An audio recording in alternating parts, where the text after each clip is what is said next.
Hello again, welcome back to Ballyhoo Creations, and this is another video on making doll hair for your cloth characters. This one is using a mohair yarn and it's brushable. So there's fibers in this yarn of mohair, and even though you can work it like a regular yarn, when you're done you can also brush those fibers out and it looks kind of like a natural hair look for a small doll. It's used a lot in Waldorf dolls. And I know of 3 different brands. There's the Dolly Mo brand, the Wild Brushable, and also another one by Weircraft. I buy mine, and I think it's the Weircraft that I'm getting from achildsdream.com. They call it smooth mohair yarn there. I like the quality of it, and I also buy my cotton jersey doll skin fabric there. So it's a great yarn to play around with. I love the look of it. I just used this card, it's 4 inches, and I wound it around about 20 times and then tied it off in the center, and now I'm just going to stitch it down. So usually when people use this brushable yarn, they talk about crocheting or knitting a cap and then brushing it out, but I don't knit or crochet, so I developed this technique, and it works okay for me. It's not the best, but it works well for a quick wig with a natural mohair. So I'm just going to sew this on like down where the part of his hair would be and stitch the loops onto his head. And I'm using a very strong thread, so use like a button thread or an upholstery thread. And I'm also using a doll needle. This is a 3-inch needle made for doll making, but you can get them at regular fabric stores. They're great for hand sewing. So I'll take several stitches there down the part and get those loops stitched on him. If you wanted a longer hairstyle, you could use a card that was more than 4 inches for the wrapping, but I used 4 inches because I wanted him to have a short hairstyle. Then what I do is I come out the side where the ear would be, and then I run that needle through all of those loops and then pull it down. I'm going to run the needle back in where his ear would be and out the other side and repeat that process. So coming out there, and then run that needle up through to catch all the loops. Got a little stray hair.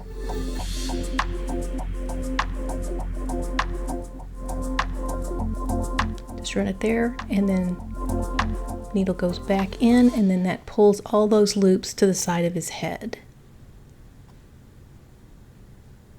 You could go ahead and stop there if you wanted to. I like to go ahead and stitch various places down onto the head just to make sure that it stays on there good. I've also used this technique when I do the girls' hair. Like with ponytails, you could just leave it like that and then attach a ponytail to the bottom or a bun on top or something like that. There's a lot of different ways I've played around with these hairstyles. The video that I made on making different hairstyles had several different cloth characters with this type of yarn, but different types of hairstyles. So you can check out that video and see different ideas there. So I'm just taking small stitches with several strands of yarn just to stitch them down to the head. I always feel like this would be painful for the doll, but it's more painful if you get that needle in your finger, so be very careful with that because they're sharp. And I just tie it off in the back. I'm using a thread that blends in with the color, so I'm not too worried about hiding that thread.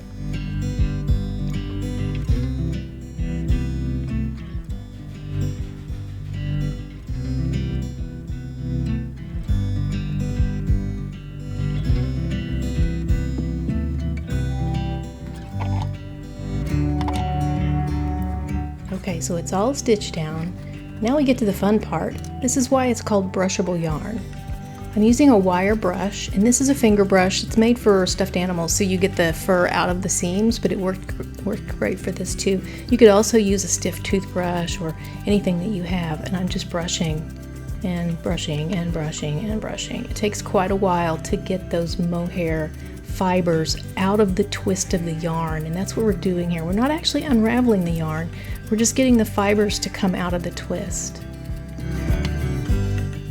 Some of it's going to shed away, and that's fine. You will lose some. But you can see how long those fibers are. They're several inches long. It's starting to look like he's got this kind of mop head, and I was going for a messy look. All my dolls have messy hair.